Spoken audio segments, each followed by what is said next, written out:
बहुत समय पहले की बात है कि काशी में एक विधवा सेठानी रहती थी। उसका एक बड़ा परिवार था। एक बार उस महिला का पूरा परिवार तीर्थयात्रा पर गया। नाव पर सवार होकर उस महिला के सारे परिवारीजन नदी पार कर रहे थे। दुर्भाग्यवश अचानक वह नाव पलट गई, जिससे उस महिला का पूरा परिवार पानी में डूबकर मर गया। अकेली वही महिला बची थी, और यह महिला उस समय गर्भ से थी।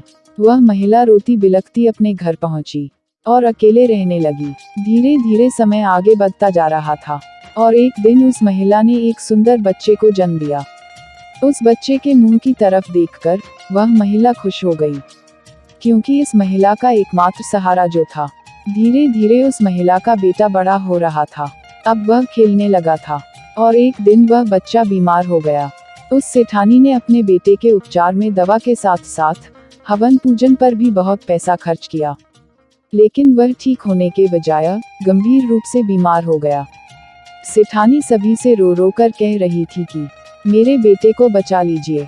सेठानी को रोते हुए देखकर किसी ने कहा कि संत रविदास के पास चली जाओ। सेठानी अपने बेटे को लेकर संत रविदास के पास पहुंच गई, लेकिन वहां पहुंचते ही उसका बेटा मर गया। सेठानी बुरी तरह रोने बिलखने लगी। सेठानी को रोते हुए संत रविदास से देखा नहीं गया, और वह बच्चे के लिए प्रार्थना करने लगे।